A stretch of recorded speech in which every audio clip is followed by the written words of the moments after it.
Саламатсыздарбы, кабарлар маалымат программасынын жыйынтыкталган чыгарылышы алгач күндүн негизги темалары менен таанышып алыңыздар.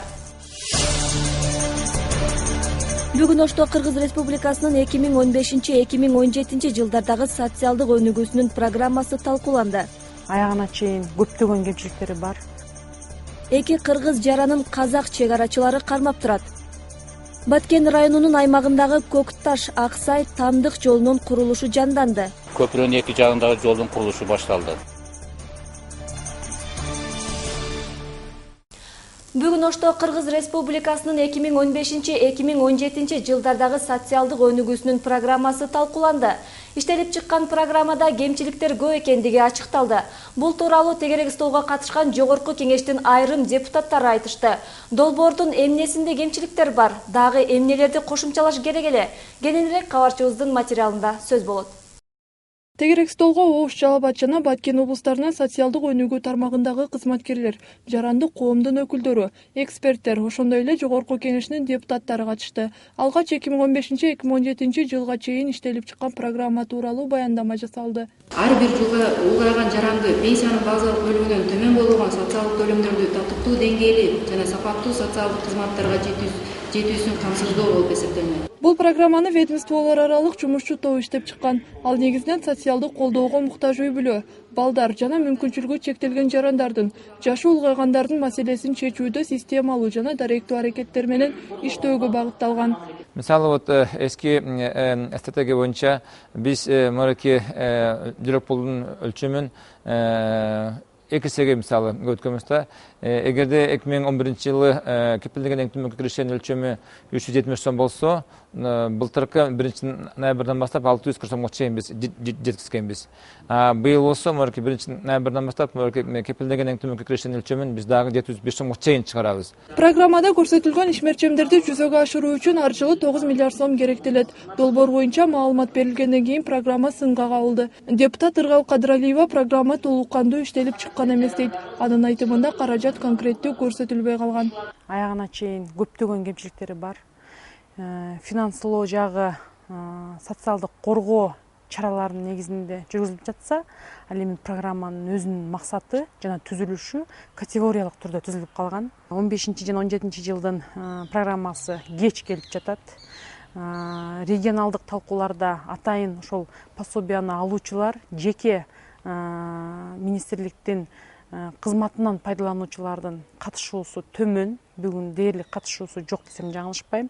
Ал эми депутат Надира Нарматова программага толуктоолорду киргизүү керектигин айтып, бир канча сунуштарды берди. Анын айтымында ардактуу эс алууга чыккандарга берилүүчү пенсияга жыл сайын пайыз кошулуп турат. Бирок ошондой эле пайыз мүмкүнчүлүгү чектелгендерге берилбейт. Муну сынга алган эл өкүлү экөөнү тең бирдей алып кетүү керектигин белгиледи. Ошондой эле иштебей отурган аялдарды, мүмкүнчүлүгү чектелген балдарын кароо менен гана чектелип калган ата-энелерге да жөлөк пул берилиш керектигин, майыптардын тобу биринчи кандай аныкталса ошол боюнча түбөлүктүү калсын дегенди. Жана Баткен окуясынын катышуучуларын Чернобыль, Афган согушунун катышуучулары менен тең кароону айтты. Мыйзамдаштырып коюшубуз керек. Ошол Баткен окуясыны эске алып туруп, негиздеп туруп, ар кандай мезгилде ушундай бир туура эмес көз караштарда өзүнүн эрдигини, салымын кошкон ата уулдардын кепилдиги сакталат деген мазмунда биз социалдык коргоо максатында колдоого ала турган багыттарды белгилеп коюшубуз керек да, туурабы? Ошол максатта мен айтып атам.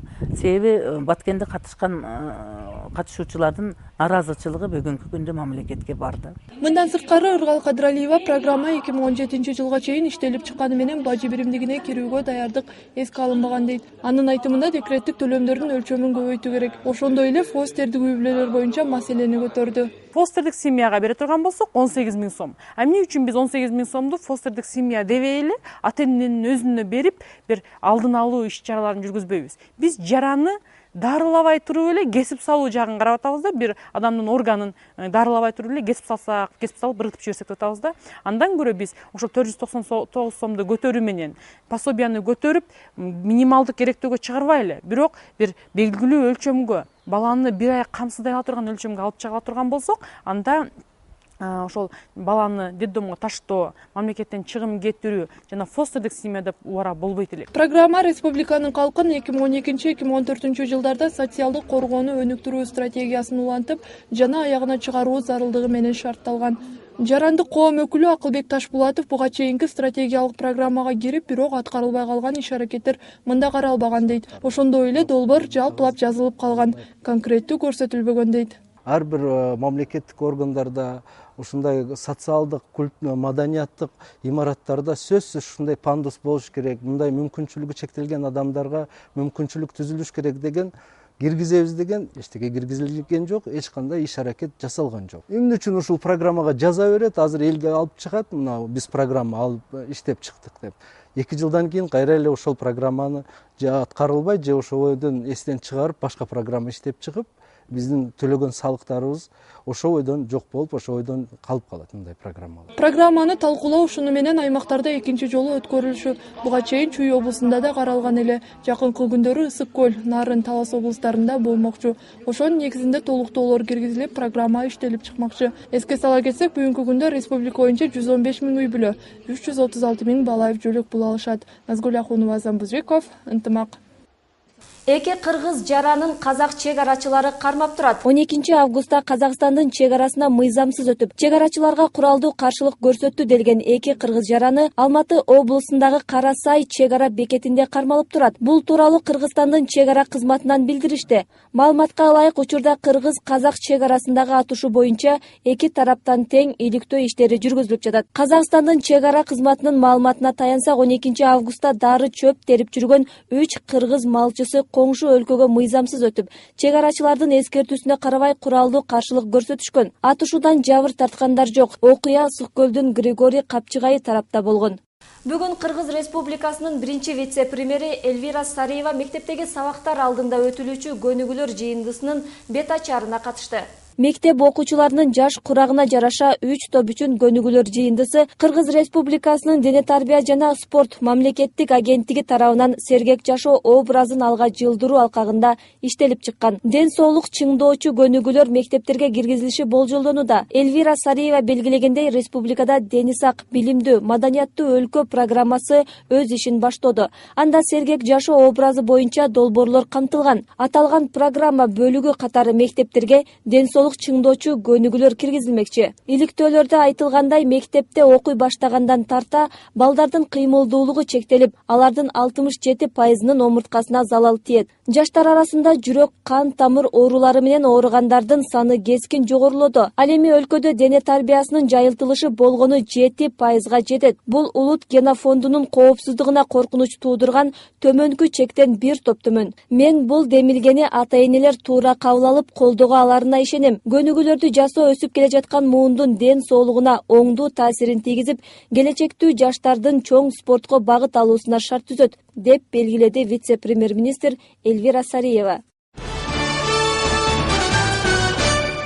Кыргыз Республикасынын Эмгек, миграция жана жаштар министрлигинин Ош шаардык башкармалыгында башка өлкөгө барууну пландап жаткан ар бир жаранга түшүндүрүү иштери жүргүзүлүп келет. Бүгүн Улупка коомдук фонду тарабынан миграциянын коркунучтуу жактары жөнүндө маалыматтар берилди. Себеби дүйнө жүзүндө катталган кылмыштар боюнча адам сатуу биринчи орунда турат. Катышуучуларга ортомчулар аркылуу башка өлкөгө барып, алданып калган мекендештердин жашоосу тууралуу маалыматтар берилди. USAID-тын каржылыгы астында 25 кадр долбоору ишке ашырылып, Улупка коомдук фонду тарабынан учурда элге түшүндүрүү иштери жүргүзүлүүдө. Долбоордун негизинде кээ бир жашоочулар эч кандай маалыматы жок эле башка өлкөгө кетүүгө даярданып, бара турган өлкөнүн тили, мыйзамдары боюнча кабардар болууга кызыкпагандыгынын жыйынтыгы тууралуу маалыматтар берилди.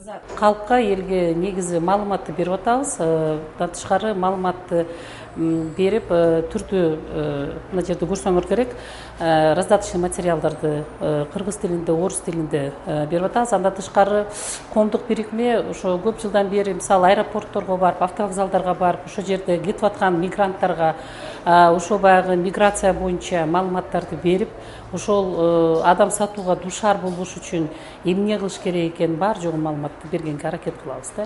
9 айдан бери мындай түшүндүрүү иштерин жүргүзүп жаткан Улупка коомдук фонду көп учурда студенттер менен иштешип келүүдө. Себеби шаардагы жогорку окуу жайлардын студенттери ар бир аймактан келгендиктен алар маалыматты жакындарына жеткирип барышат. Мындан сырткары катышуучуларга ар кандай театралдаштырылган мигранттардын жашоосу да көрсөтүлдү.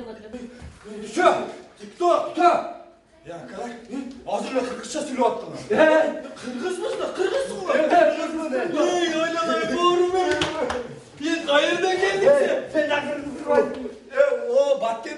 Баткенден келдиңби? 2008-2010 жылдары Орусияга мейман катары барып, анан иштеп та келген Мавлюда Эргешева документинин туура эместигинен запкы тартып жүргөн мигранттардын көбү менен сүйлөшкөнүн айтат. Ушундай болуп атат экенки, паспорту берип коюп, ишке киришке улар 3 айга разрешение работа алышар экен. А улар разрешение работа алганда, уларга ортамчы болуп атат экен адамдар. Шунга берип коюп, улар алдап кетип атат экен уларны. Шунда улар көчөдө калып кетип атат экен. Шуның үчүн барганда мен яна уктурдум уларга. Сен закон боюнча келип, аша ишке жайлашсаң, өзүң барып туруп ишке киришкен балдарым дедим. Ундан кийин балдар мени көрүп, менге рахмат айтты балам. Орусияда акыркы жылдары жумуш издеп кеткендер өтө көбөйгөндүгүнө байланыштуу мигранттарга болгон талап күчөдү. Бирок ошол эле учурда документтери так, жумуш издегендер үчүн да шарттар каралган. Кыргыз Республикасынын Эмгек, миграция жана жаштар министрлигинин Ош шаардык башкармалыгы аркылуу иш менен камсыз болууну каалагандар эми көбөйө баштаганын айтат адистер. Эгер Россия Федерациясынын аймагына барып иштейбиз деген каалоочулар болсо, ушулар сураган кесиптерге ээ болсо, же адам биздин жарандар же билими болсо, же кандайдыр эмгек стажы туура келген болсо, бизде атайын резюме анкета толтурулат, паспортунун копиясы, сүрөтү болот. Миграция министрлигинин маалыматы боюнча, учурда Орусияда курулуш иштерине тигүүчүлүккө 700, Казакстанда 300дөй, Дубайда 350 бош орун бар. Мындан сырткары Кореяга да жөнөтүү иштери каралган. Бирок сөзсүз түрдө бара турган өлкөнүн тилин билүү ар бир мигранттын өзү үчүн жеңил болоорун кошумчалашат адистер. Өкмөт Кумтөр боюнча келишимге жетишүүнү тездетүүнү жактады. Шаршемби күнү Кумтөр маселеси өкмөттүн атайын кеңешмесинде каралып, анда канадалыктар менен келишимге жетишүүнү тездетүү сунушталды. Бул тууралуу Кыргыз Алтындын башчысы Токон Мамытов билдирди. Анын айтымында канадалыктар менен сүйлөшүүлөр июнь айында активдештире баштады. Ошондуктан сентябрь айында парламенттин кароосуна Кумтөр боюнча келишим долбоору даяр болбой калышы күтүлөт. Жогорку кеңеш Кумтөргө 50% үлүштөр бөлүшкөн биргелешкен ишкана түзүүгө жыл башынан макулдугун берген. Бирок андан кийин канадалыктар менен сүйлөшүүлөр солгундап кеткен эле. Баткен районунун аймагындагы жалпы узундугу 24,5 чакырымды түзгөн Көкташ-Аксай Тамдык жолунун курулушу жанданды.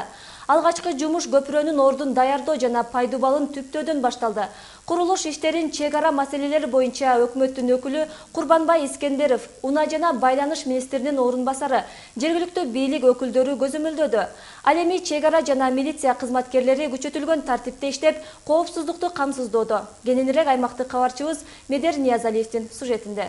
Көкташ-Аксай Тамдык жолунун курулушу өткөн жылы декабрь айында башталган. 3 айлык мөөнөткө белгиленген курулуш иштерине аймактагы талаштуу жер тилкесинин айынан чыккан чатак тоскоол болуп, иштеп турган техникалар чыгарылып кеткен. Эми ошодон бери эки тараптуу жолугушуулардын негизинде 3-4 келишимге кол коюлган. Ошолордун негизинде мына кечээ күнү өкмөттүн адамдары менен биргеликте бул жерде чогулуш өтүп, ошо чечим кабыл алынып, мына бүгүнкү күндө ушул Көкташ-Аксай Тамдык жолунун 7-километриндеги көпүрөнүн курулушу, анан көпүрөнүн эки жагындагы жолдун курулушу башталды. Көкташ-Аксай Тамдык жолунун жалпы узундугу 25 чакырымга жакын. Жолду куруу иштерине 36,800,000 сом акча каралган. Аймакка курулуш каражаттары айланма жол аркылуу алынып келинет. Өкмөттүн чек араларды тактоо боюнча өкүлү Курбанбай Искандаров кыргыз-тажик тактала элек чегине келгенде маселе кайрадан сүйлөшүү жолу менен чечилерин айтат. Если такыр эле ошол жерде Тажикстан тарап макул болбойбуз деп туруп ала турган болсо, анда биздин башка варианттарыбыз бар, айланып өтөтөн жолду курууга болот. Эми тажик тарап ар кандай шылтоолорду айтып атышат, бирок шылтоолордун жүйөсү жок. Бул делимитация маселеси өзүнчө маселе, бул жол куруу маселеси башка. Бул жол курулган азыр биздин толук аймактан куруп атабыз, эч кандай Тажикстанга тиешелүү аймакка киргенибиз жок. Айта кетчү нерсе, жолдун курулушу талаштуу аймактан эмес, Аксай айылы тарабынан башталган. Ал эми курулуш тактала элек тилкеге келгенде кайрадан эки элдин ортосунда келишпестик болбой койбойт деп кепилдик бергендер жок эсе. Алгачкы жумуш Керешин дарыясы аркылуу өтүүчү көпүрөнүн пайдубалын даярдоо менен башталды. Курулуштун жүрүшүн жана жумушчулардын коопсуздугун чек ара милиция кызматкерлери көзөмөлдөөдү. Медер Ниязалиев, Урсбек Мазаит уулу, Ынтымак, Баткен облусу. Өкмөт тамчылатып суугарууну өнүктүрүү үчүн дирекция түзүүнү көздөдө. Бул маселе биринчи вице-премьер-министр Тайырбек Сарыпбашев тарабынан демилгеленип, бүгүн атайын кеңешмеде каралмакчы. Бул тууралуу өкмөттүн маалымат катчысынан кабарлашты. Бүгүн өкмөт ошондой эле Орусияга айыл чарба азыктарын, жер жемиштерди экспорттоо боюнча да атайын жыйын курат. Анда Кыргызстандын экспорттук мүчүлүштүктөрү тандалып, өнүктүрүү жолдору каралат. Азыр болсо кезекте аймактык жаңылыктар, аны менен кесиптешим тааныштырат. Саламатсыздарбы, Азаттыктын Борбор Азиялык жаңылыктары менен студияда мен Рахат Кеңешева. Пакистандын түндүк батышындагы Пешавар шаарында сик азчылыгынын өкүлүнүн өлтүрүлүшүнө байланыштуу нааразылык акциясы өттү. Базарда иштеген соодагерлердин бири Манмахан Сингти белгисиз бирөөлөр эртең менен ал күркөсүн жаңы эле ачып жатканда атып кетишкен. Алданган жаштар тобу шаардын чоң көчөсүн бууп бир нече саат машиналарды өткөрбөй турушту. Кол салуу учурунда дагы 2 адам жаракат алган. Бул жөн гана каракчылык болгонбу же согушкерлердин кезектеги террордук чабуулубу азырынча белгисиз. Ипотека үчүн коммерциялык банктардан карыз алган ондогон казакстандык жаран Алматыда Улуттук банктын алдына пикетке чыкты. Бирок алардын банк жетекчилиги менен жолуктуруу талабы аткарылган жок. Пикетчилер алган акчасын төлөй албай калгандыктан карызын кеч берүүнү банктардан өтүнүүдө. Бул үчүн өкмөт жаратылыш ресурстарын сатуудан 20 жылдан бери көрүп келаткан пайдасынан акча бөлүш керек деп эсептешет. Ал эми өкмөт ипотекага карыз алгандар менен жеке банктардын жарандык укуктук мамилелерине кийлигишүүгө укугу жок экенин айтып келет. Буга чейин нааразы топ Алматыда жана Астанада нааразылык акцияларын уюштурган болчу. Кытай бийлиги Шыңжаң Уйгур автоном районундагы Карамай шаарында узун сакалчан эркектерге жана мусулманча кийинген аялдарга коомдук унаага түшүүгө тыюу салды. Шыңжаңда сунни мусулман уйгурлар жашайт. Өткөн аптада 100гө жакын жергиликтүү тургун полицияга жана администрация имаратына кол салган деп айыпталып жок кылынган болчу. Ал эми Ооганстандын түндүгүндө жашаган түркмөн тектүүлөр арасында Огузлар деп аталган коомдук уюмдун ишмердүүлүгү кеңири жайыла баштады. Бул өкмөттүк эмес уюм быйыл жыл башында Ооган түркмөндөрүнө колдоо көрсөтүү максатында түзүлгөн болчу. Негиздөөчүлөрдүн айтымында ал жеке булактардан каржыланат. Уюм айрыкча алыска айылдарда жашаган, билим алууга шарты жок түркмөн жаштарына жардам берүү, аларды шаарга алып чыгып түрдүү иш-чараларды уюштуруу менен алек. Расмий маалымат боюнча Ооганстанда 1 миллионго жакын түркмөн жашайт. Таэквондонун ITF версиясы боюнча эң мыктылары бул күндөрү Тажикстандын борборунда таймашууда. Душанбе шаарында өспүрүмдөр арасында 11-чи жана ардагерлер арасында 4-чү дүйнөлүк чемпионат өтүп атат. 50гө жакын өлкөдөн келген 600дөн ашуун спортчу жалпысынан 24 комплект байге үчүн атсалышууда. Өз-өзүнчө таймаштар менен катар командалар ортосунда мелдештер, атайын техника жана жеке коргонуу ыкмаларын көрсөткөн беттешүүлөр өтүп атат. Чемпионаттын жыйынтыгы 11 августта чыгарылат. Борбор Азия жаңылыктарын сиздер Азаттык чекит KG сайтыбыздан дагы окуп, көрүп уксаңыздар болот. Ош шаарында 7 айда 114 өрт кырсыгы катталды. Ушул жылдын 7 ай аралыгында Ош шаары боюнча 114 өрт кырсыгы катталып, кетирилген чыгым 12 миллион сомдон ашты. Ош шаардык өрткө каршы мамлекеттик кызмат башкармалыгынын маалымдашындай, мындан сырткары катталган 82 өрт кырсыгынан 8247 өрт турак үйлөрдө катталып, жалпы чыгымы 6 миллион сомдон ашкан. Өрт кырсыктары электр шаймандарын колдонууда жана өтө этиятсыздык мамиледен келип чыгып жаткандыгын кошумчалашат. Ушуну менен бүгүнкү чыгарылышыбыз жыйынтыкталат. Ал эми сиздерди эртеңки күнгө алынган аба ырайы күтөт. Кечиңиздер көңүлдүү улансын, саламатта калыңыздар.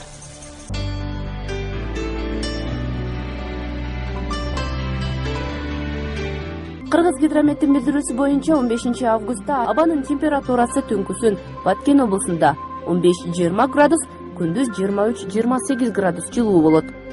Ош облусунда түнкүсүн 16-21 градус, күндүз 25-30 градус нөлдөн жогору болот.